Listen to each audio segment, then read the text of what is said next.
Alô pessoal, bom dia, boa tarde, tudo bem com vocês? Iniciando mais uma aula de História do conteúdo do oitavo ano.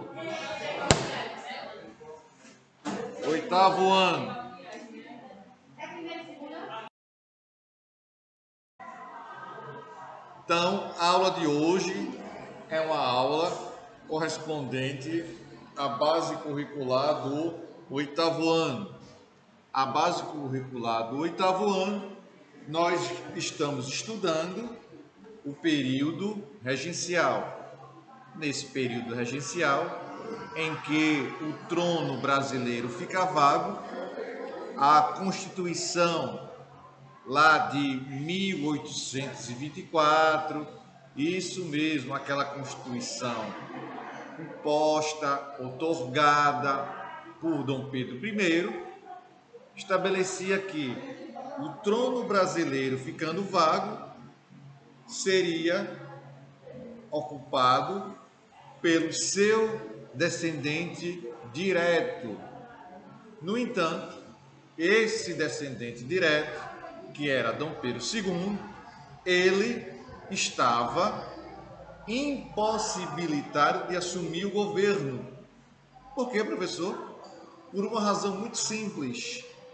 Ele era um bebê, menino de 5 anos, teria que obedecer à Constituição, que agora o Brasil seria governado pelos regentes até que o menino atingisse a maioridade.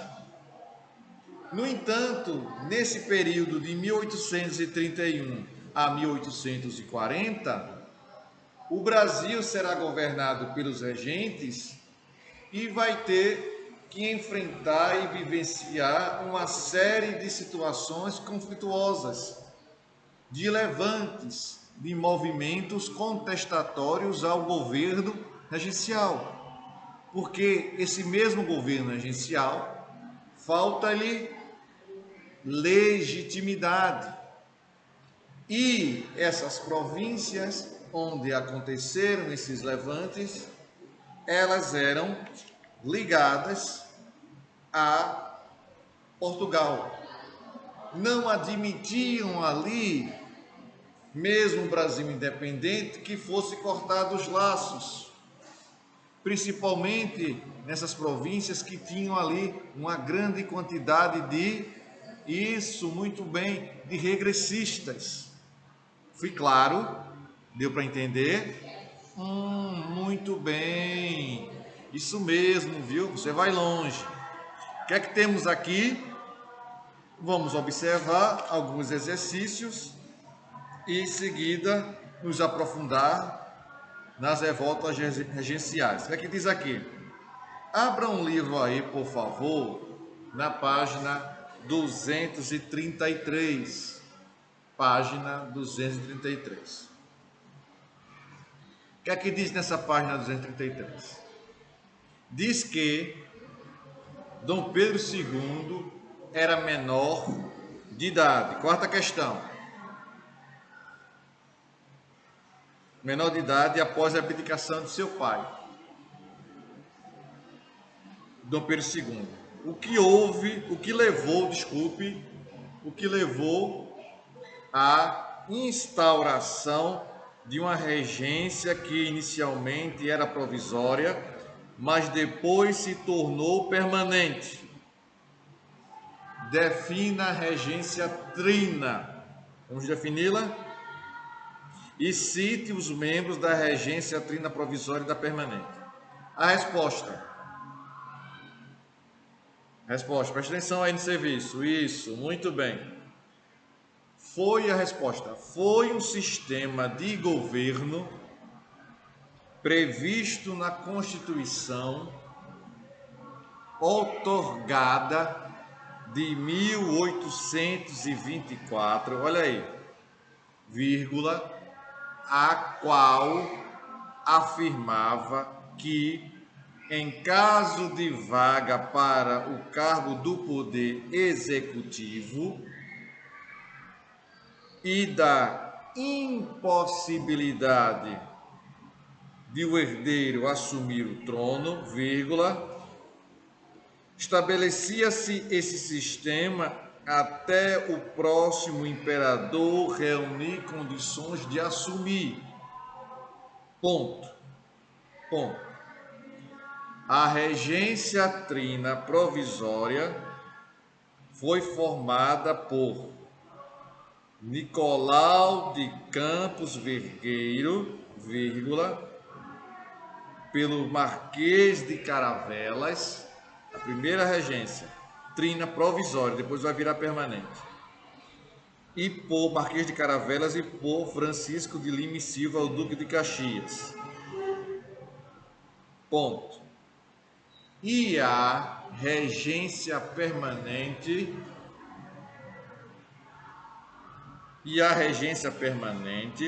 foi formada por João Braulio Muniz, José Costa Carvalho e Francisco de Lima e Silva.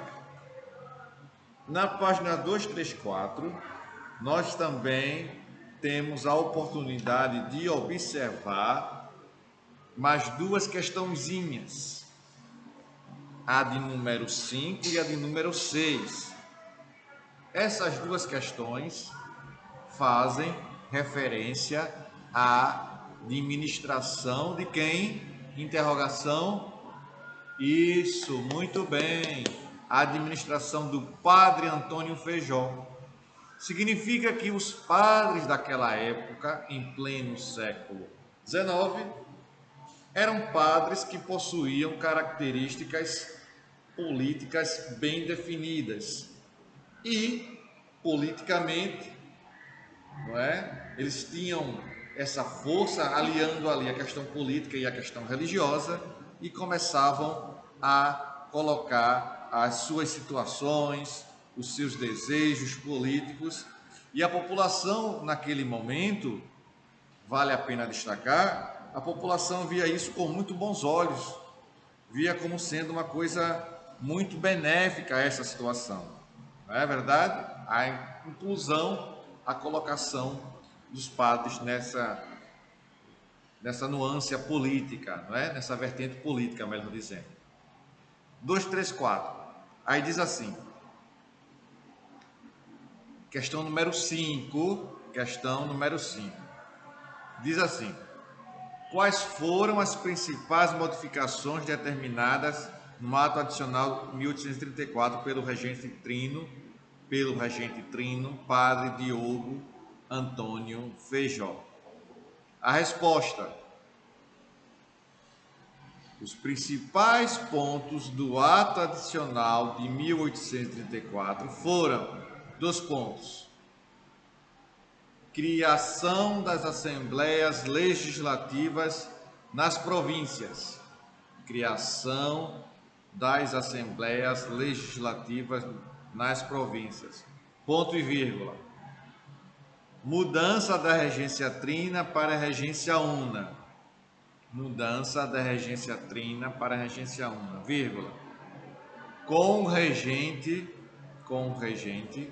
eleito pelo voto popular para mandato de 4 anos. Um outro item desse ato adicional de 1834 foi a extinção do Conselho de Estado e, ao mesmo tempo, a criação do município neutro do Rio de Janeiro, que era a capital do Brasil naquele período aí, nesse ano aí, 1834, para servir de capital do Império e, ponto e vírgula, manutenção da vitaliciedade do Senado. Sexta questão. Analise a situação política durante a regência una do padre Antônio Feijó. A resposta: o período da regência una de padre Feijó foi marcado por muita instabilidade política, além de enfrentar grande oposição parlamentar. Ponto. Feijó enfrentou duas grandes revoltas: a cabanagem no Pará e a farroupilha no Rio de Janeiro. Ponto. Muito doente e sem forças políticas, Feijó renunciou ao cargo de regente em 1837, assumindo em seu lugar o regente Araújo Lima. Regente Araújo Lima. Tá bom? Ainda na página 234, tem um subtítulo que fala agora das revoltas regenciais. O livro, ele deu uma enxugada aqui nessas revoltas. Colocou aqui 3 revoltas. A revolta da cabanagem, não é? A revolta do Malês e a chamada Revolução Farroupilha. No entanto, historicamente, nós podemos colocar também que existiram lá o levante e a revolta Sabinada, né?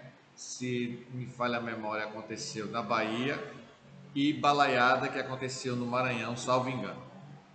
Então, essas revoltas serão revoltas regenciais, tá bom? Já na introdução, já fiz uma alusão a essa situação de relação com os portugueses, né, a ligação com os portugueses, inclusive essas províncias, algumas das províncias queriam o retorno do imperador Pedro I, mas Pedro I estava ali envolvido com a sucessão do trono português e Pedro I estava lutando contra o seu irmão Dom Miguel pela coroa portuguesa. O que é que diz aqui? 234. Muitos historiadores consideram o período regencial brasileiro como um dos mais violentos, tensos e revolucionários em sua história. Mesmo sendo um curto período de tempo, entre 1831 e 37, aconteceram várias revoltas por motivos que iam desde a defesa por mudanças sociais até a tentativa de separatismo e construção de um modelo republicano de governo.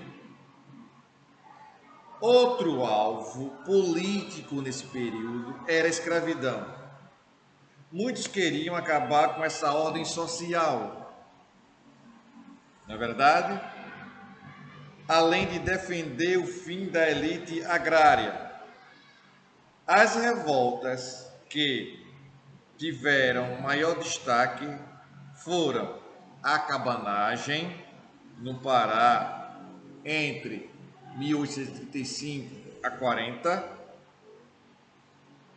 a revolta do Malês na Bahia em 1835 e a Revolução Farroupilha, ou Guerra dos Farrapos, como você queira chamar, que vai durar cerca de 10 anos, 1835 a 1845.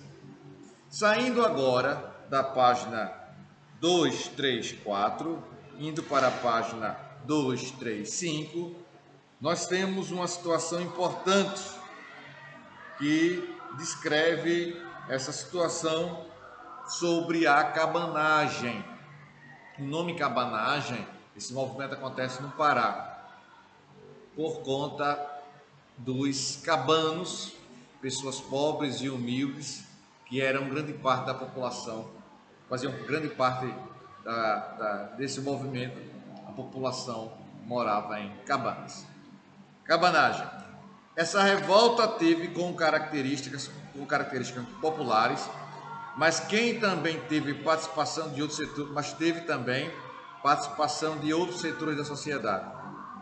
Foi bastante intensa e violenta. 235. 5. Acompanha aí. Muito bem, vai longe, viu? Acompanha a leitura aí. Os cabanos, moradores de cabanas à beira dos rios, que em sua maioria eram camponeses, mestiços e indígenas, formavam esse movimento.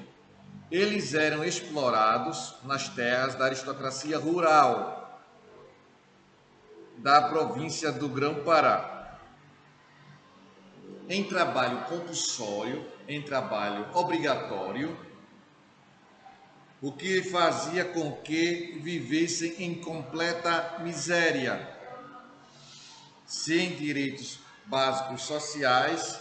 A província do Grão-Pará era formada pelos atuais estados do Pará e do Amazonas, uma área muito grande cortada por vários rios. As atividades econômicas se baseavam na agricultura, principalmente de cacau, tabaco e arroz, voltada para exportação de toda a produção para a capital, o Rio de Janeiro. A cabanagem está aqui apresentada através dessa imagem que o livro traz para a gente, na página 235, e vocês estão tendo a oportunidade de visualizar, ó, como vivia grande parte da população do Pará em cabanas. Não é por isso que o nome do movimento é cabanagem. Diz assim, ó, essa legenda aqui: a cabanagem foi uma revolta regencial que envolveu os cabanos, pessoas que moravam à beira dos rios em cabanas. Anos antes do início da cabanagem, vários conflitos aconteceram. Os paraenses faziam parte dos grupos políticos conhecidos como restauradores, que desde a abdicação de Dom Pedro defendiam o retorno do imperador. As divergências com a capital, o Rio de Janeiro, chegaram ao auge. Muito bem. O que significa auge aí, professor? Significa o ponto máximo, não é? Chegou ao ponto máximo, quando os paraenses conseguiram impedir a posse do governador do Grão-Pará. Porém, em 1833, com a nomeação do governador do Grão-Pará, Bernardo Lobo, as tensões aumentaram, o que foi decisivo para o início da revolta cabanagem em 1835. As atitudes tomadas pelo novo governador, reprimir os levantes populares e aumentar as taxas e os impostos cobrados aos proprietários rurais, desagradaram a todos. A própria elite rural se juntou aos cabanos na resistência contra a regência do Brasil. Então, nesse momento, percebe-se aí muito bem o trabalho próximo, abraçando a mesma causa, com os mesmos interesses, a elite e a pobreza. O problema é que um movimento composto por vários setores da sociedade logo apresentou uma série de divergências. O que é divergência, professor? Pensamentos diferentes. Não há um consenso, não há um acordo. Cada setor daquele movimento deseja começar a ter o seu pensamento como prioridade, mas isso não poderia acontecer, vai surgir daí um grande desgaste. Prosseguindo aqui na página 235, lá no final. Desculpa. Em 1835, os cabanos, liderados pelo seringueiro Eduardo Angelim, tomaram o governo do Grão-Pará e 236 agora, viu? Atenção aí, 236. E colocaram no poder o fazendeiro Félix Antônio Malcher, melhor dizendo. A elite agrária começou a não concordar com a violência dos cabanos e logo passou a apoiar as tropas regenciais, o que enfraqueceu bastante o movimento. com medo de ter sua economia enfraquecida, os fazendeiros pressionaram cada vez mais para romper com a cabanagem. O governador Malcher começou a perseguir os cabanos e acabou sendo executado, sendo morto. Várias ações das tropas regenciais foram lideradas pelo almirante John Taylor. No nosso livro, na página 236, tem um link que já vem aparecendo desde o sexto ano para vocês de história, que diz aqui que John Taylor atuou como almirante na Marinha Brasileira. Foi responsável pelo combate de diversos levantes populares ocorridos nas províncias durante o período imperial. Dentre eles, a Confederação do Equador e a cabanagem. Vamos lá? Isso.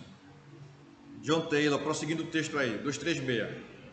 Em consequência disso, Angelim proclamou a República dos Cabanos, separando do Brasil a província do Grão-Pará. Essa revolta acabou em 1839, após o governo revolucionário não conseguir atender a direitos básicos como moradia decente e trabalho remunerado. Por ser uma província muito grande e por não conseguir estabelecer relações políticas com as províncias brasileiras e outras nações, o movimento da cabanagem chega a seu final. Na mesma página aí, na página 236, aparece essa imagem aqui, ó. Não é? Aqui. Vocês estão conseguindo visualizar bem. Essa imagem tem a seguinte descrição: o enfraquecimento interno por causa de várias batalhas, com enfraquecimento interno, voltando, por causa de várias batalhas, o governo central impôs a derrota aos cabanos no ano de 1839, pondo fim a um dos poucos movimentos de cunho popular. Revolta dos Malês. É um movimento que surge na Bahia, que são os negros islamizados que vão lutar por conta da escravidão e da questão social, da questão econômica que estava sendo vivenciado na região da Bahia. Então, percebemos aí um movimento com características religiosas também, um viés religioso em cima disso. A revolta dos malês, assim vou só fazer a introdução. Assim como na revolta dos cabanos, a revolta dos malês teve características populares, mais precisamente étnicas, visto que a maioria dos participantes e dos principais líderes eram escravos ou ex-escravos.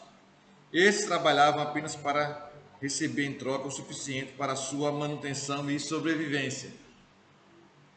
A província da Bahia era formada em sua maioria por negros convertidos à religião muçulmana, devido ao grande comércio por negros convertidos à religião muçulmana, devido ao grande comércio que os árabes estavam desenvolvendo não só com a Bahia, mas com outras províncias do Nordeste, inclusive Pernambuco. Tá bom, pessoal? Eu vou parando por aqui. Na próxima aula nós iremos concluir a revolta do Malês e vamos até a Revolução Farroupilha. Tá bom? Um forte abraço para você e até a próxima. Olá, pessoal. Tchau.